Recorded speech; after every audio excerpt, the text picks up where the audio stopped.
assigned. Because as it is, it's not hard to fill a chair in the Chicago area, but for the appraisers downstate, Danville, Quincy, Little Egypt, it's hard for them to find a chair for that. So, but at least they'll be able to get licensed with that 3-hour course, and that can be available online too. So your portion, jurisdictional portion, will be 3 hours, and the AQB portion will be 3 hours. Yeah, after this first go around, I'm gonna do all 6. Okay. And then the springtime, I'll do all 6. And then, course providers around the state will be able to offer it online for the 3 hours. I sent letters out to all the providers saying, don't submit anything more than the AQB punch list because we want to cover the jurisdictional stuff. The reason is, course providers' licenses last for 2 years. So if the board approves a course at the beginning of January 2015 and things change in 2016, they're still teaching old stuff and we can't really stop them. So we need to have control of the jurisdictional stuff because things change here all the time. Okay. Thank you, Brian. Ken Rosick, on behalf of IGAP. And just to follow up, Brian, on if the supervisor and trainee are already registered with the state, and for whatever reason the one course that can't be made by the supervisor, then they don't have to break that relationship come January 1st. It's still a valid relationship. No, this is still a valid relationship with them. It's just But that you if can't they take want on to new. take on someone new after January 1st, they'll have to take that class. Got it. I can't imagine people not wanting to take that. No, right. Even if they tip it over and go, well, I'm gonna end up with 30 some odd hours of CE for the next cycle, I think it's gonna be interesting enough for them to wanna take it, to understand the relationship between trainee and supervisor. And this is not like some of the legacy providers have supervisor trainee courses out there, and I've sat through a couple of them, and a lot of those are, here's how you interview somebody, here's how you hire some, and that's not what this is. This isn't a jobs program. This is a how you get through, how does a cert res person start at the beginning and get through their 24 months, and a cert gens get through their 30 months to reach a certain goal. Right. Because realistically, we're toying with the idea of actually posting a list like our AMC list of approved supervisors throughout the state. We're thinking about it. Some states do it, and some states really dig it, and like Arizona does that, and their supervisors. I didn't want it to become a magnet. Oh, you've got to hire me because you're a supervisor. I don't want it to be that, so we're going to see how that plays. Karen? I just wanted to clarify what I heard Brian say. So any trainee that's already licensed will not be required to take this class? Correct. Okay, so it's only people that are wanting to get licensed after January 1st? Right. Okay, thank you. Would you spell your last name, Ken? Sure. M-R-O-Z as in zebra, E-K. That's not right. No? No. There's no Z It in probably there. is incorrect, but I've been spelling it that way the whole time.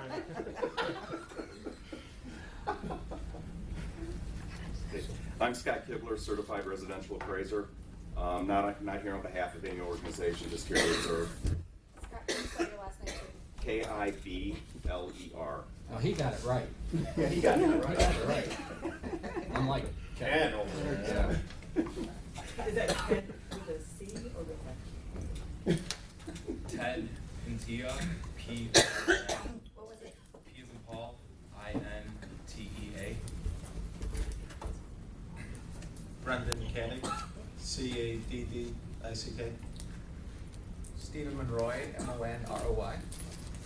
Those are our summer law clerks. If they So don't they're come, here to they're- observe the they're best law sport. clerks. If you want coffee, just make them look at it. Wow. Or vice versa. Copies, whatever. I just call it skipping. Okay, Skippy. Moving on. If we could we review the minutes from the last board meeting, please?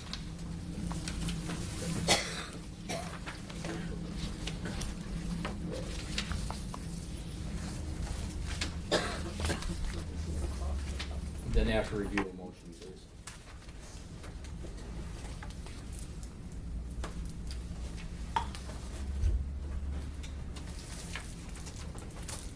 I'll make a motion to accept. Is there a second?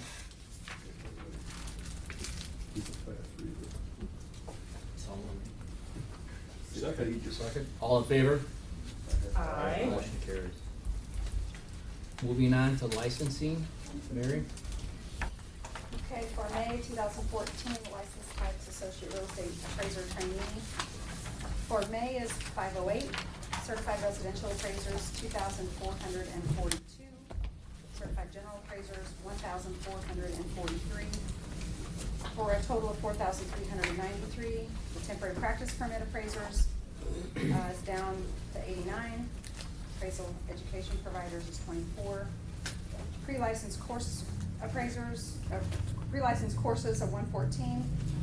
Continuing ed courses 369.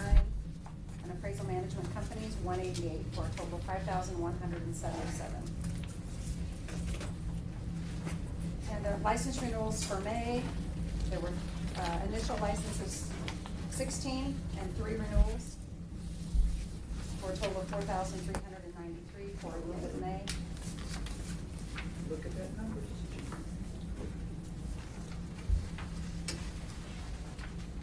And the number tested of certified general appraisers for May was 4. Certified residential 3, Hey, all look at 3 that. passed. Yay. Associate trainees, 16. That took a dive. Yeah, that took a solid dive. Thanks, Mary. Brian, administration's report. The only thing I have is, obviously, we're gonna be doing the ICAP seminars, this summer. I'm gonna be reporting only at the Lyle program about what we're doing with appraisal management companies at the Lyle one. Central and Southern Illinois look at me like a dog hearing a noise for the first time when we talk about AMCs, because they don't really deal with them. Yeah, well, the dogs tilt their head and they're like, what? So it would be boring for them in Springfield and Godfrey, so I won't cover that stuff there. I'm in the midst of a compliance audit for all of our AMCs. It's a 20-question audit going out to all of them, 4 or 5 a day until we're all done. The relevance of it for the appraisal board is we're trying to check now for compliance as to whether or not they're following through on administrative rules and acts things. So yesterday I got my first response from one of the AMCs, and I'm keeping a big chart as to how they answer, if they've answered all the questions. I think some of them think they've answered, and not so much on some things. So by summertime, at the August ICAP in Lyle, I will show that survey up on screen so everyone can see what it was I was asking. And it's not a big secret as far as even if an AMC saw it today, they're gonna have to answer it anyway. But we're mailing those out slowly but surely to all the controlling persons to see what kind of responses we get. And I just wanna see the lay of the land, because now I'm getting inquiries from the appraisal subcommittee on what are you guys doing with AMCs right now, even though we're not gonna be looking at this for a couple more years. And I think myself and Louisiana are the only 2 states that are actively doing surveys, but I'll have to check with my fellow wizards from other states to see what they're doing, if anything. That's all I have. Investigation, you could read that, Mary? I'll read it. Thanks.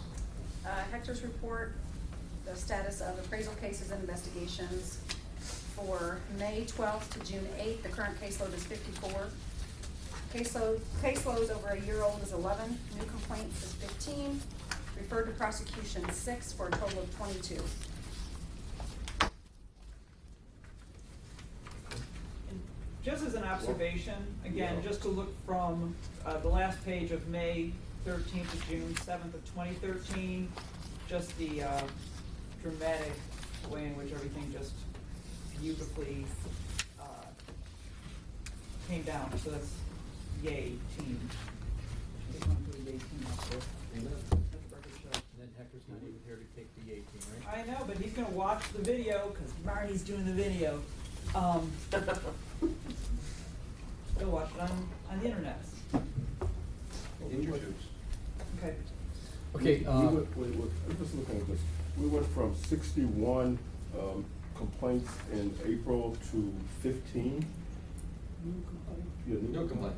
Yeah, because we Well, have that the was CE renewal. CE. Remember all that CE. CE stuff Yeah. that the probable cause, the stuff that we typically would take care of, but now Uh-huh. prosecution wanted to do for the Okay. CE audit stuff? So they Yeah, that's did- the spike, that's the There's typical your- spike we that's see your spike. every even year. Okay. It was good, it went down. Any other questions on the investigative report? Moving on, Corinne, if you want to give us a prosecution report, please. Sure. See all the numbers. What do they mean? Well, obviously, we haven't had headlines across the top, as well the what's received, what's closed administratively. I was just looking, we can add another category, I think, which would be apropos to what's going on. I think we can add in aged cases, which is one of the categories that I think we can put in. So I think I will add that next time. Where are you adding it? To pending open cases, the type of cases that there are, so we can put in to break it down even more. So aged cases mean cases that we've had over a year. So I can add in aged cases as well, because that's an ASC category. So we can put that in as well. I just was looking at that, so that we know how many there are pending in prosecutions. But that time also includes the time they've spent in investigations as well. So I can put that in. I was just looking at it and came up with that, so I'll add that in for next time.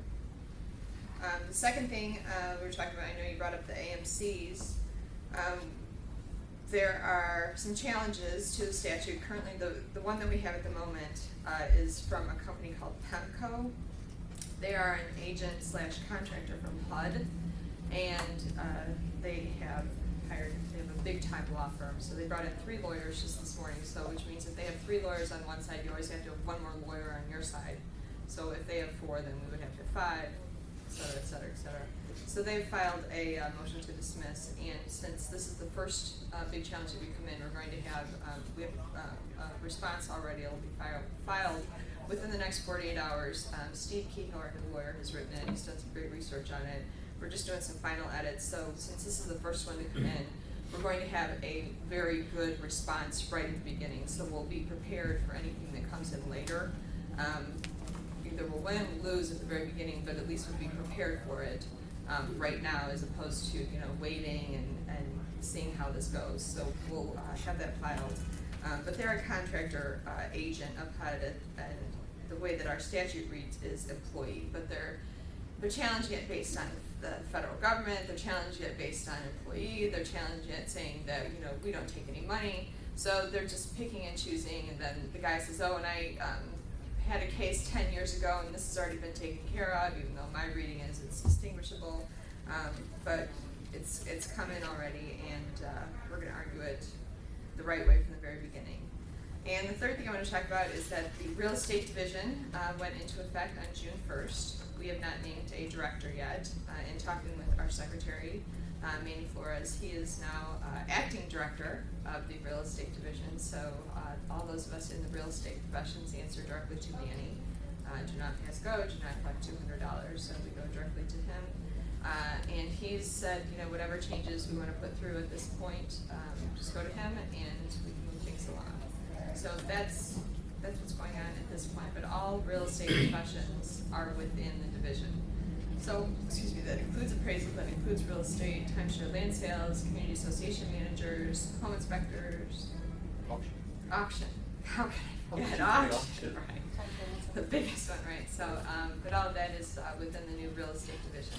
So now professional regulation, financial institutions, banking, and real estate are all within the agency. So now there are 4 divisions within one agency. That's what's going on. Yes. Hey, Corinne, in the future, can you possibly put the dates of when formal hearings are going to be held for us? So this way we can plan accordingly. For example, we know that there's a formal hearing next week. On the 19th, there's a formal hearing. How do you normally get them? Well, we would get it. at the meeting, or we in would the get it at past, the we meeting. used to get it as a weekly update, but whatever, you know, as they come off, or as they come off the schedule, if we could get that before.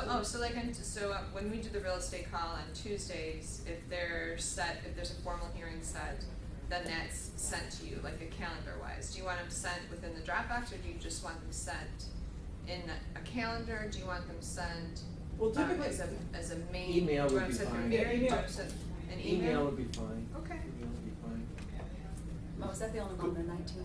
and then there's one in There's August. one in, yeah, there's one in, That I I'm thought aware there of. was one in July. Could we get an update before the? End of the before days. Yeah, before the sure. end of the meeting?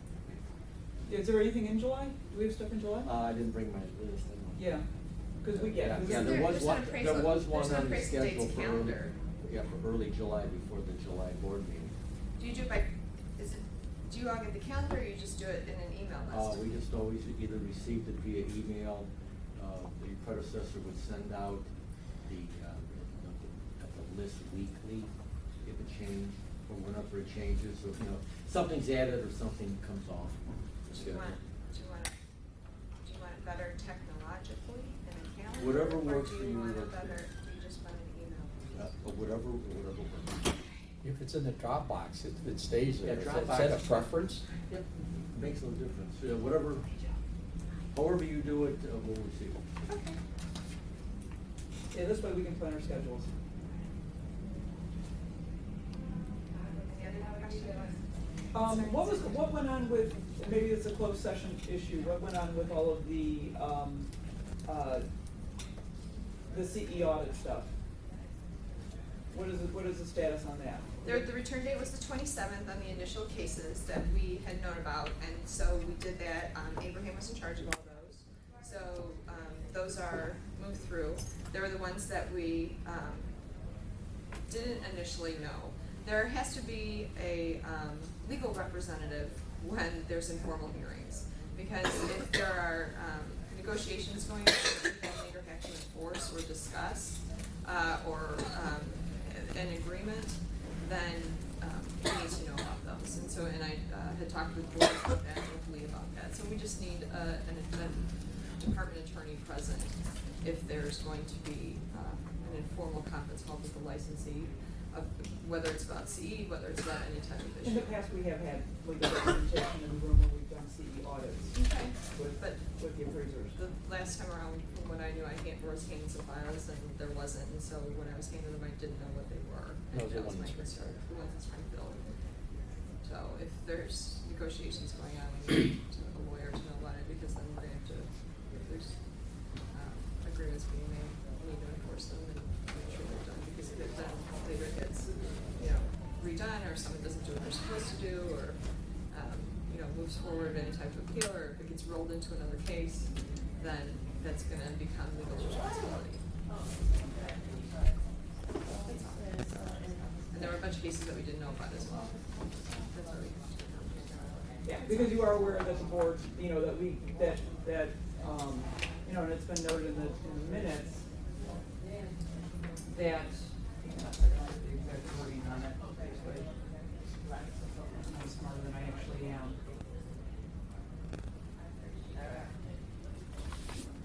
And this was brought up in our last meeting, that, again, we have the consistency, and that's in the law, we have section 1515 of the law that indicates that the board will work with the department on investigations that result in the discipline, and with the CE audit. So we don't want to be left in the dark. Bottom line is that the board absolutely should not be left in the dark in this issue. Well, and in this case, prosecutions was left in the dark because I didn't know about them, so that was my concern. Okay? Yeah. You're welcome to our meetings anytime. I'm happy to come to the meetings, but I don't wanna come when I have a vomiting migraine either. And I explained that to the chairman. Yeah, we have. We've discussed it, so we're good. We're going forward, we're good. We're good. Anybody have any other questions for Corinne? Thank you. Thank you. Moving on to old business, do we have any old business we need to discuss?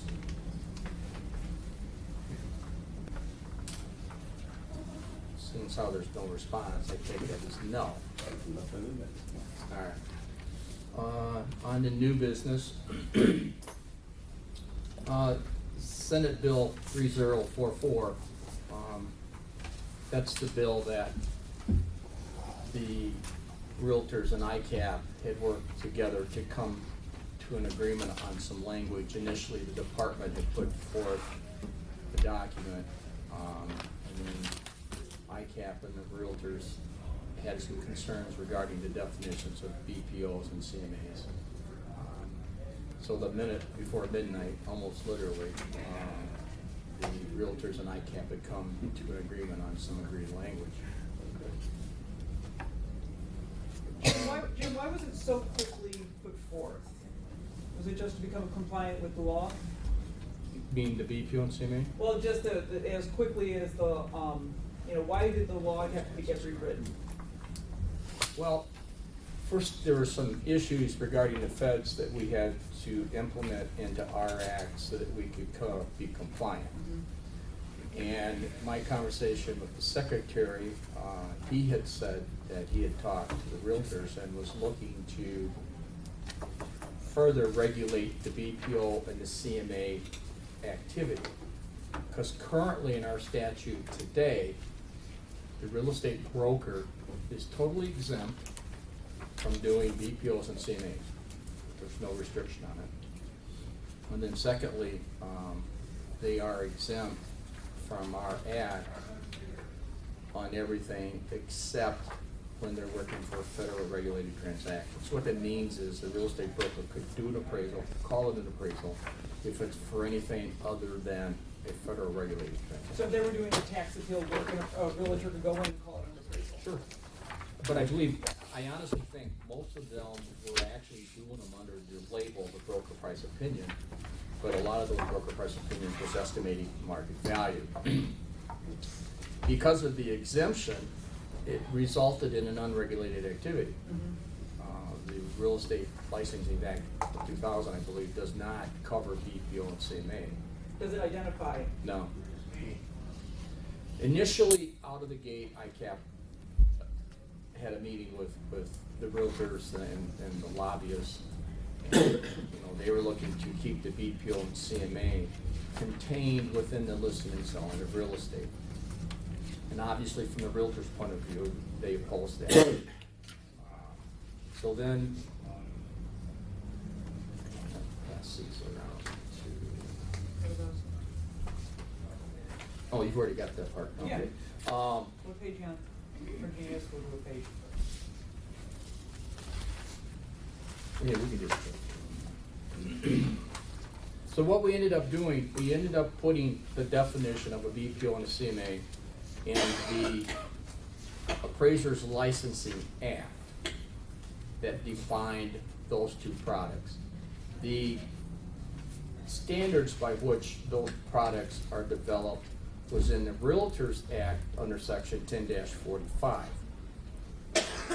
We tried to get the conditions and standards in which they are to be developed in our act, but there's a lot of opposition to that because it's in the conditions and standards of which they're developed. There's a disclaimer that must be put on every broker price opinion comparative market analysis that states this is not an appraisal of the estimate of market value. They will refer to a probable selling price. So the reason, honestly, ICAP wanted the conditions by which those products are developed in the Appraisers Act is they would not be able to be changed without coming into the Appraisers Act and changing them. So I suppose in theory, they could change it on the realtor side and, for lack of a better word, perhaps water down if they wanted to. I mean, the possibilities there, we really wouldn't know anything about. So, anyway, in result, we were unsuccessful with that. We wasn't able to get that into our act. But our act clearly defines BPO CMA, and the other important thing is to remove federal regulated. In the intent of the act refers to federal regulated transactions. That was removed. So what you have in front of you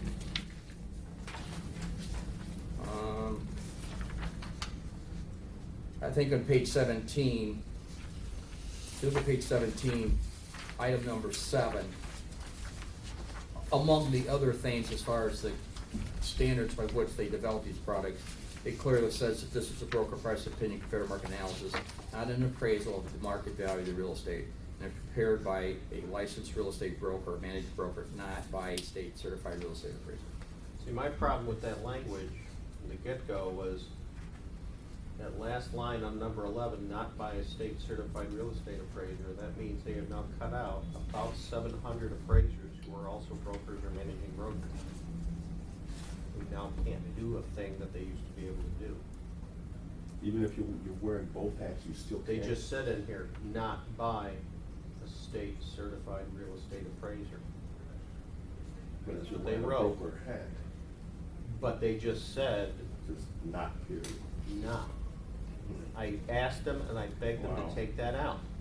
That's about 700 people in the Mhm. state, Who wear two hats? Yeah. Who can no longer and wear it's two hats? mostly central and southern Illinois. Was that the intent? No, I'm sure it's not, but that's what they put, and I raised objections to it, and they jammed it through anyway.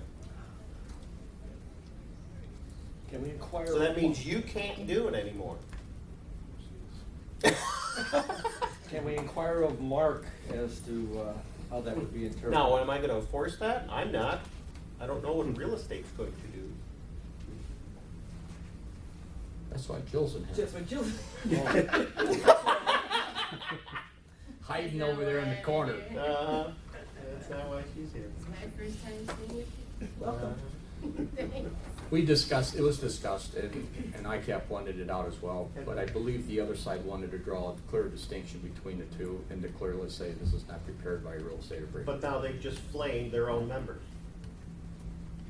Isn't this the same thing that's happening with valuation, waiver valuations? We're cut out of those too. Well, we'll get to that. We'll get to that. We're just taking that kind of All right, away from us. on page 20, it just shows for in connection with a federal regulated transaction that's been removed.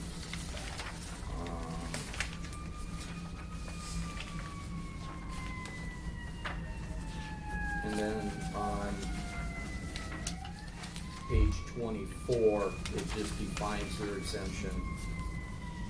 Page 23 is broker price opinion comparative market analysis. There was a thing in the statute where that an associate is not, there's no limitations as far as how many supervisor appraisers the associate can work for. It's only the supervisor can only manage 3, but the associate can work for more than 3.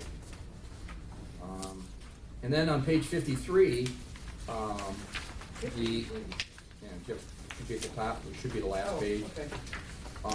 The term limits, for both boards have been removed. Why? I don't know the answer to that. Obviously, these documents get passed among a bunch of industries and other people. We don't know who removed it. I know it wasn't in IDFPR's initial draft, but it is removed in both statutes. So the realtors also, you have no time limits on No theirs. term limit. No. So we can, this is like Hotel California. Okay. This last one here is on the, before, did anybody have any questions on this before we move on? Okay, what was that about the waiver valuation you were gonna say? Well, I was gonna, before I get into that, did you have a question? Yeah, so this is the new appraisal. It's, licensing. what's there is a section 10-45 is in there, that's not in our act, but it's in the Realtors Act, that defines protocol, the procedure, the standards by which BPOs and CMAs are developed. So 1045 is part of the Realtor. It's Real Estate Broker Act. It's referenced in our act, but the actual section is in the Realtors Act. Okay, and the rest of this handout is Our act, the Appraisers Act. I wanted, I mean, we really, I kept wanted the, that 10-45 in the Appraisers Act as well. But quite honest, honestly, Greg, just that it's not gonna happen. I mean, we got down to that point, and I believe, I know Mark knows more, I think this got done like on a Thursday, and you needed it done like Thursday or Friday. Yeah, this was as last minute as it possibly could be. Why did they hammer it through so quickly? Well, it wasn't a matter of so quickly, it took a long time through the negotiations, and the clock was ticking on the session, and this would have simply not been acted upon. You know, what happened was, you know, we had our bill, which basically was addressing the federal regulation issues that we needed to make to stay on good paper with ASC. It had some tweaking in this BPO area, sort of minor. The realtors objected to our bill because they didn't want their BPO area to be touched at all. And so the House committee passed it, but with the understanding that the chairman was gonna hold it for further negotiations between ICAP and the realtors. And those negotiations went all the way to the very end of the session. And once they finally came to an agreement on it, then the committee had to move quickly to amend it, pass it, send it to the House floor, and then send it over to the Senate. And it all had to be done within about 24 hours, or the session was gonna end, and there would be no action at all on any of this. There was no bill when Robert Reed didn't call it, that just died, correct, Mark? There was nothing, so when the language was agreed on, that was when it was put into a shell bill? Yes, it was amended into another act, another bill. And this was all to become compliant to the executive order of the governor from a couple months ago, correct? No, I think, No. I think Or the, is this more compliance? you should probably answer that. Federal compliance. Well, from the department standpoint, our primary goal was to make all the changes in the act that were required to be made because of changes in the federal regulations. Okay. So all the cleanup we did was on AQB criteria, getting rid of old language, be in lieu of education stuff, getting rid of the legislative intent that was all screwed up with the federal related transactions. That hasn't been true for years. So a lot of the cleanup and cross-outs that you'll see, you know, where I'm going through it page by page to clean up things about what's a federally related transaction, the cross-outs on line 17 through 21 on page 24 of these handouts. That's all cleanup. We don't have an Office of Thrift Supervision anymore. We now have the Consumer Financial Protection Bureau. So I mean, it was a lot of cleanup on language. ASC doesn't actually regulate us, they monitor us. It was a lot of cleanup things. And then all this other stuff took up a life of its own between the stakeholders.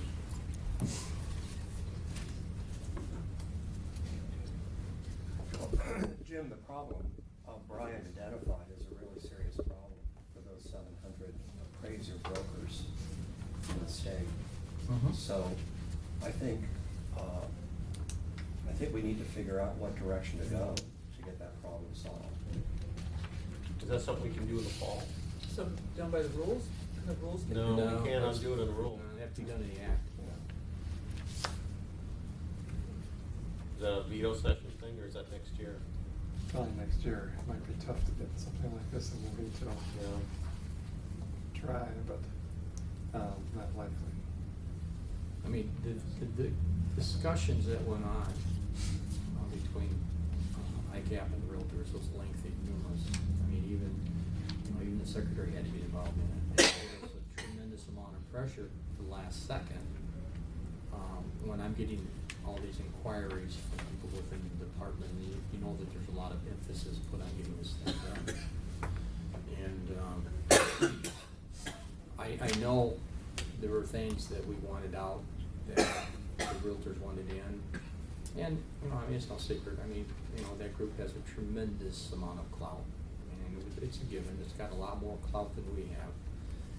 And, you know, I think ICAP was fortunate that because the department needed this bill to be compliant, some of this other stuff in the BPO and CMA was just kind of tagged along. Had the urgency for the state to become compliant, had that not been an issue, I don't know that there would have been much headway given on BPO and CMA. Just happy to, but there's a lot of pressure to get this thing done, a lot of digging back and forth, back and forth. In your Yes. opinion, was that paragraph 7 designed? Do you think there was intent there to exclude? No, I can't, you know, I can't speak for Greg. I think that they wanted to draw a distinction, draw a line, that this is not, these BPOs and CMAs are only meant to be completed by the real estate brokers. Except the trainees now can do one. Yeah. So you can, if we're gonna go back to doing these, you So, can be a trainee. yeah, so neither the Realtor side nor the appraiser side intended to exclude those 700 licensees. So what they needed to say is, not by a state certified real estate appraiser, unless, of course, your broker is also a state certified real estate appraiser.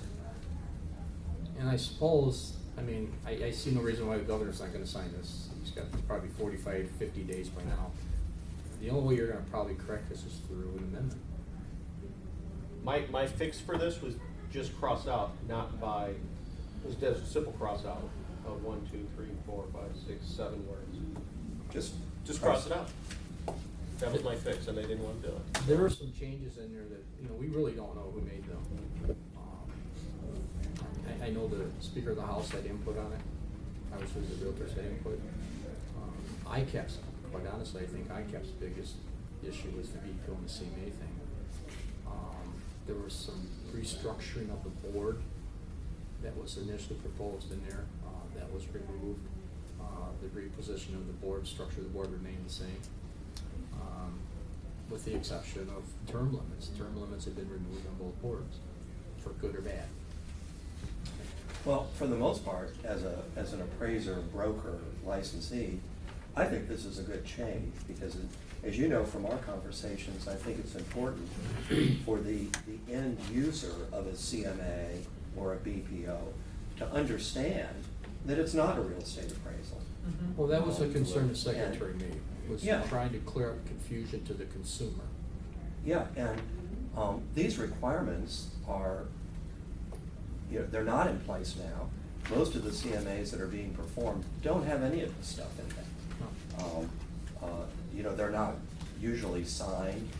You know, there's no discussion of methodology or any of it. So I think it's all good, except for this last part, which apparently wasn't intended by anybody, but happened nevertheless. I can't imagine Greg wanting to do something that would take away work from his group, his side. I can't imagine Sure. that. I just can't imagine that was Yeah. there. I really can't. But it is, I mean, it's, you know, was ICAP happy? No, but it's, I mean, it was a compromise, everybody moved to the middle of the road. You know, there's some restriction on BPOs, there's some BPO CMAs, there's some restriction, some accountability. It's not as much as, you know, the appraisers wanted, but it's something. It's better. Then the other thing, yes, Tony? Unless I'm really foggy this morning, I don't read the statement 7 or item 7 on page 17 the same way you're interpreting it. In quotes, this is a broker price opinion, comparative market analysis, not an appraisal of the market value of real estate, and was prepared by a licensed real estate broker or managing broker, not by a state certified real estate appraiser. I don't find that last statement exclusionary to those brokers who are also appraisers. I find it as a point of clarification when it comes down to identifying a BPO or a CMA made by a broker. That's pretty much the way that I've been looking at it. It's the issue of where, you know, you have two hats, which hat are you wearing? Well, I have two hats in many states. Illinois is my favorite, Right. like yourself. You're wearing the hat as a broker here. Mhm. You're not wearing the hat as an appraiser. Right. That's the way I was looking at it, but I can understand how others are gonna look at it a little bit. Well, I differently. can also see Brian's opinion too, because he's going to be put into a hard position if we happen to have a broker called for questionable activity on an appraisal, if it so gets determined that that's what was produced by the broker, and it winds up in front of our board. Now, that just gets squirrelier than hell, okay, that's just nuts. That's different than. Well, it comes back to roost, you know, here. So, and everybody's got their own interpretation of everything. It's surprising when you teach students use pad, and they find out that there are state laws and rules to abide by. It's like, that's comforting. So, you know, I don't take this lightly, but if you read that in the context of the script presented, I don't find a conflict. But doesn't it take it out of Brian's hand to come after them? I'm not policing these. Right. No, this would be a violation of license law for brokers. So it's No, probably. but if it was an appraisal, look like a, you know, and then when you say you're doing an appraisal, isn't that kind of taking you out of the realm of prosecuting or doing anything to that broker? Yeah, I'm not policing this at all. At all? Okay. Maureen? But it also, what is the license number that gets put on the bottom of the BPO? Right, and so, you know, Joel, well, I'll just use you as the example, because you've got more than one hat on this issue. You know, you would not be putting your real estate appraiser license on there, you wouldn't be putting your appraisal license on a BPO, you'd be putting your broker license on your BPO, correct? That's correct. I hope. Yes, it's in there. Yeah, so then what is the confusion? Well, I think Brian's point was not prepared by state certified real estate appraiser is saying if you're a certified appraiser, you cannot do a broker price opinion. Okay. And Tony's take on it, I believe, was one where that it's just clarifying. It's saying I'm not a certified appraiser. I'm in the capacity of real estate broker. Yeah. So you do the same thing, but put the things in there to make it an appraisal and you're okay. Well, the difficult part is the gate swings both ways. Yeah. Okay? And that's what makes for very, very sticky situations when you least expect it. Right, because as a licensed appraiser, I'm not gonna do a BPO, period. You know, But the statute would not permit the licensed broker, it will not permit an appraisal to be done and call it an appraisal. And if you do a broker price opinion, you cannot refer to market value. It's not an estimate of market value. The broker price opinion is dealing with pricing, not value. not value. So in that certain, I would take out the not by state certified real estate appraiser, because you take that out and put a period after managing broker, you are changing your intent there. Because the intent was to create this wall of separation. Yeah, Thing BPOs is, you are might have to, by. rather than simply taking that out, that last part may have to be rewritten in some way so that you don't change the overall intent. And the problem you have is that the first rule of statutory construction is the plain reading of the words. And the plain reading of the words kind of box you in here. You can do an interpretation of reading the statute as a whole. What was the intent here? I think the intent was not to exclude other people, but you still have the problem dealing with how it's worded. What do you think about adding the words, where it says not by a state certified real estate appraiser, acting in the role of an appraiser? Would that phrase do the trick, you think?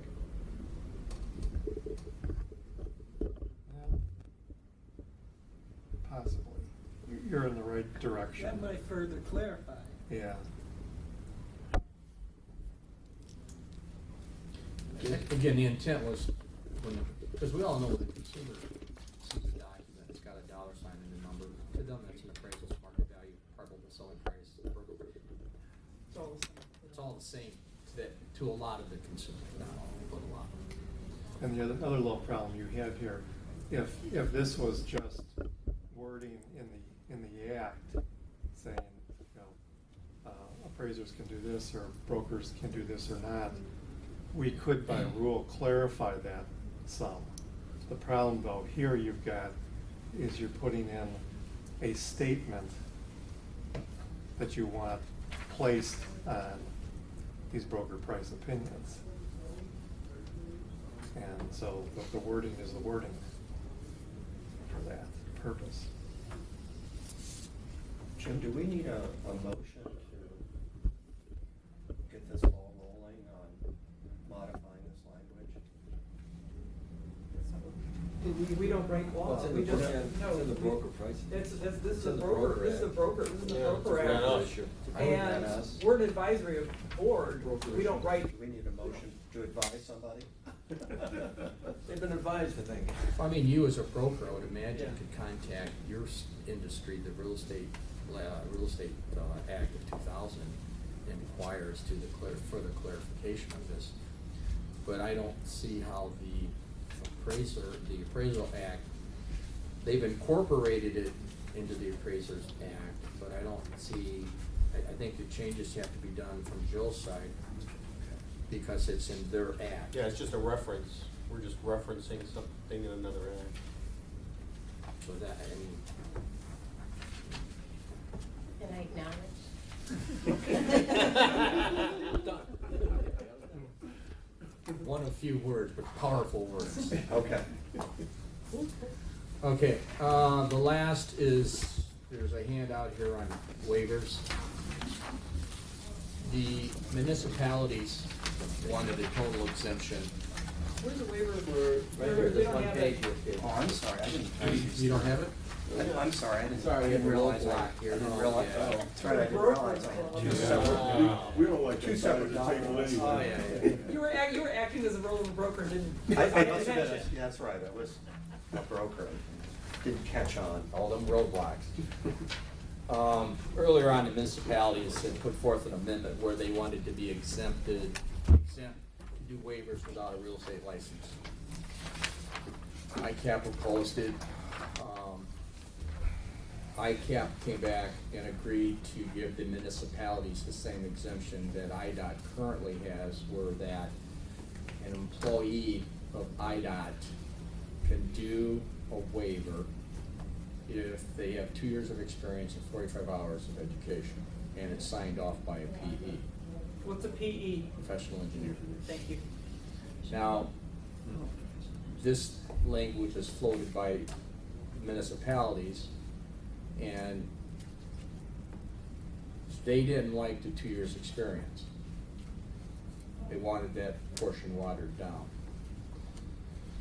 So in the negotiation, ICAP's concern was if the definition is watered down that IDOT currently has, then that means IDOT's back to next year and want their exemption revised to reflect what the municipalities just received.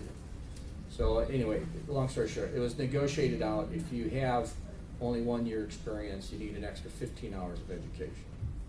So the municipality employee can either have 1 year, 60 hours, or 2 years and 45 hours. And as far as the practical side of it, it's difficult to give one government agency an exemption and not treat the other department the same way. Do we know if the professional engineering rules have addressed any of this? I was told they have not. And that was last year's waiver valuation. So what I did for our rules coming up, I had to define what a waiver valuation was, according to what the engineering statute was, and define what a waiver valuator was, so that we all understand it's not an appraiser. My problem with all this, again, I don't care because I'm not policing it. Who's policing it? If somebody doesn't take 45 hours of coursework in, yes, they misspelled principles. I don't know what class that is, but okay. Who's gonna say you don't get to do this? Not us, not real estate. The engineers are gonna have to do it. That means I think ICAP needs to go to the engineering people and say, we need to take a shot at your rules to make sure you're doing what you promised you would do. The next thing is, on line 9, has either 2 years experience in a field clearly related to real estate. Is that like being a janitor in an office building? I don't even know what that means. Or has completed 20 hours of additional coursework. In what? Yep. Now, the the IRWA, is that with IRWA? Right. They teach both. Now, we assume that they would be taking classes through IRWA, but nobody says that they have to. Or even take classes named by IRWA. I'm sure they would prefer that, but there's nothing in here making them do it. So, again, I don't care as the appraiser regulator about all this. It's not my problem. This is now engineering's problem. But they may never police any of this. Is that the intention for ICAP, to let this hang, sitting in an act, where there's no rule follow-up in their engineering rules to make sure they do all this? And what happens to them if they don't?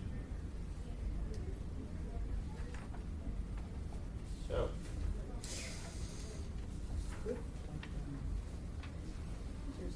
You know, this always comes down to the money that's all this is about, because, Oh, yeah, we know. Because appraisers will charge more, and the state doesn't have money they wanna pay, people that do waivers, next to nothing. Right. You know, but now, what they're doing nowadays is they're using, some kind of valuation form, and it's a restricted report. Have you seen that? Are you familiar with that form? That's what the guy, Greenwood, never mind. The guy that came before brought to us, and no, I reviewed some of that stuff. Down in Springfield. No. No, here. Here, yeah. Okay. And, I'm just wondering about the legality of a restricted report. Because I'm sure more than the client and the appraiser is going to see that, especially if you have issues with it. Well, it clearly says that that it will be given to the owner of the real estate.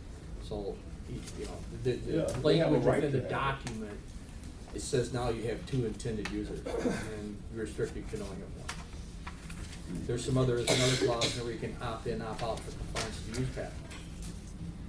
You can opt out. Opt in, opt out. How can you do that? By checking the box. But you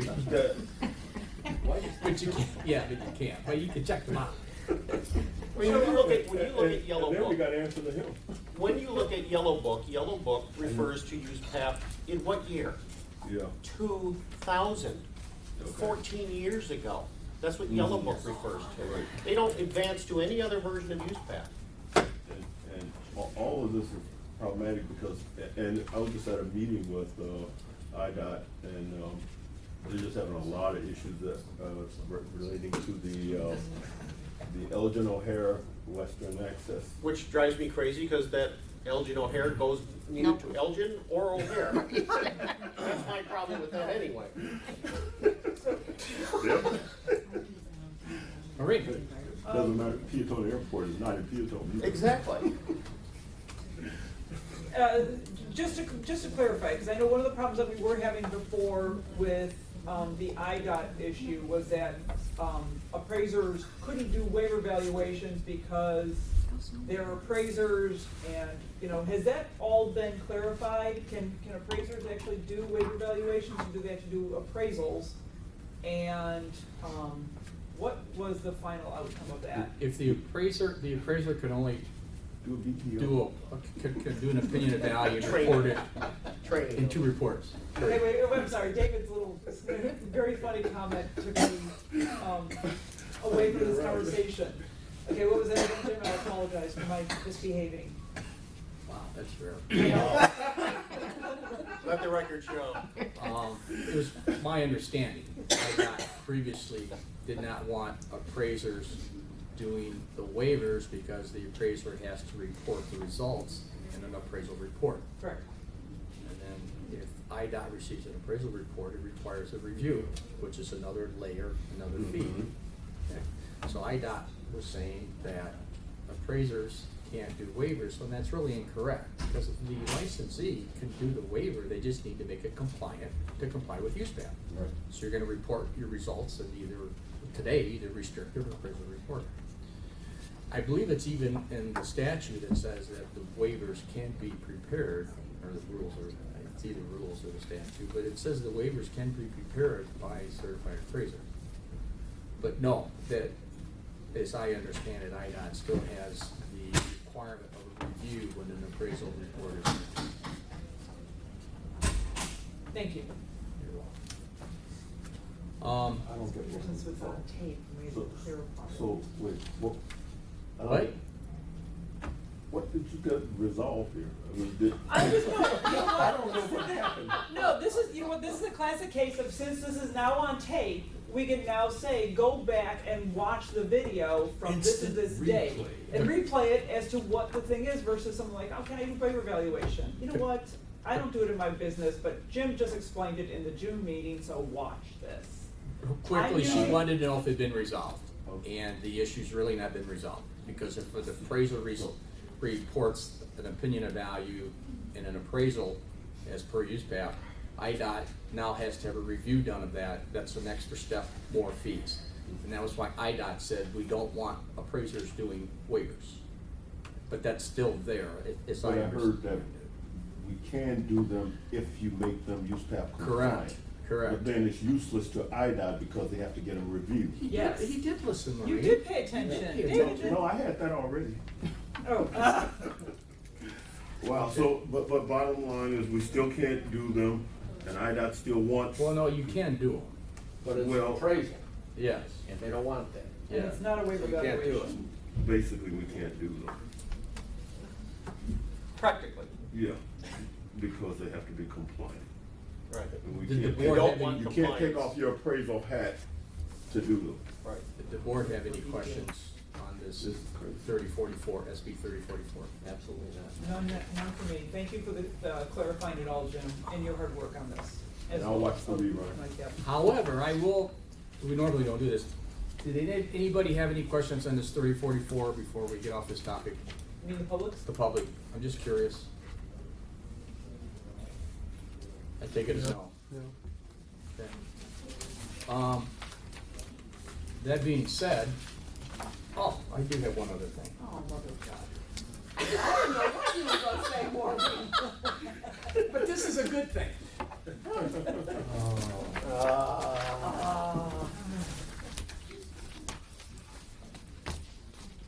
As you guys know, this is my last board meeting as chair. So I invested in a flag for me. No, not And he's really. gonna present it to himself. That's a fancy. While you got a photo op. There's two board members that I really wanted to recognize. David's one and TJ's the other. TJ's not here, but both of these gentlemen are approaching 9 years of service to this board.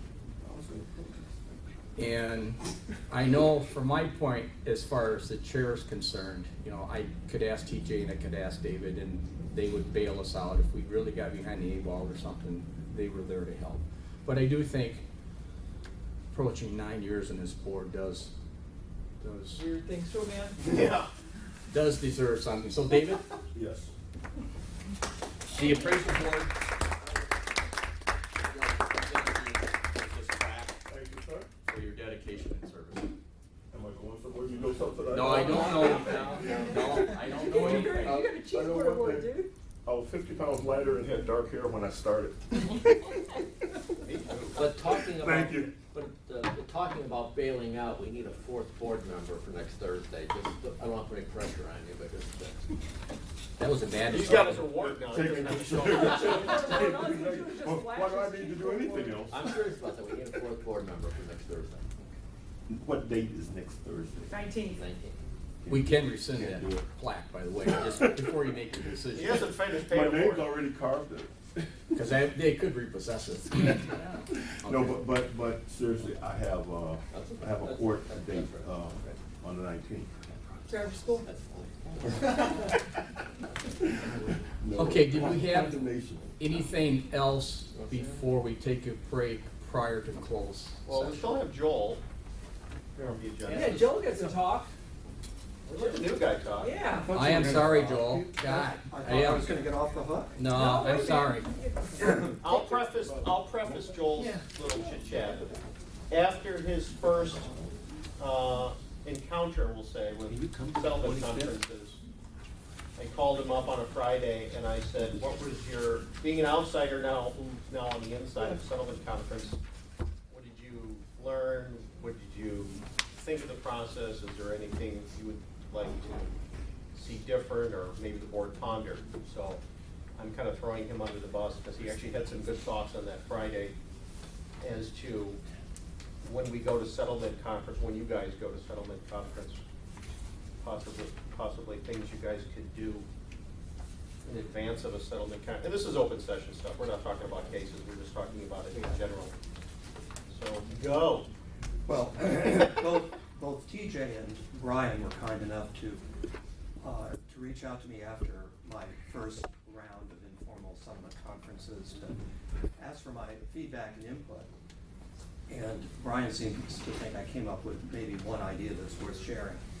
And that idea was this, that prior to the board members going into the informal conference, it occurred to me that it might be helpful for us to budget maybe 15 minutes or so to review the case or the cases and the appraisals and have a discussion amongst ourselves designed to focus our questioning.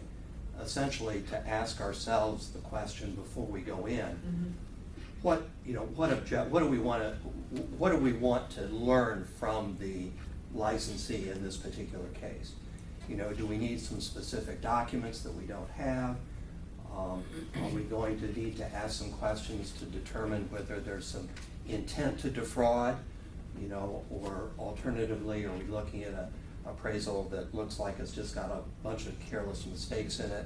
And then do we want to focus our questioning as to, you know, what the cause of all this mistake, or as Maureen has pointed out on a couple of occasions, a lot of boilerplate, you know, that isn't applicable to the particular assignment. So anyway, my suggestion was that in budgeting time for informal conferences, that we just take a few minutes to sit down and you know, get together and say, okay, what do we want? What's our focus of this questioning going to be? And then try to keep our questioning, you know, limited as much as we can to that focus, and it might, you know, enable us to reach a decision a little bit easier, and also maybe cut down the time of some of the informal conferences. So that was my suggestion, based on exactly one informal conference. One day of conferences. One day of conferences, that's true. Because you Thank did several that day, I did sir. several that day. You know, like I've been here 9 years, I think that was the first request I had. And I don't know that it happens, that, no, it's a good thing, but there's been a lot of times when you just get here and it's just thrown at you and you have a couple of minutes to look at it and go over it, and you just kind of sit back and listen to, you know, the respondents, and then have that discussion afterwards. But it's a great idea, and I would hope that we could do that, but it just doesn't happen. Yeah, a lot of times it just doesn't happen that way. Well, and You don't many, get the many documentation reasons, here. my experience is because of the cattle call aspect of scheduling, that we have so many people lined up in the hallway that it's a hot potato situation at times. So maybe if we, you know, stagger it, instead of, say, having so many at one time in the morning and another time. I mean, I know now, it seems as if, like with settlement conferences, that we are beginning to stagger, say, which is a fabulous thing, because that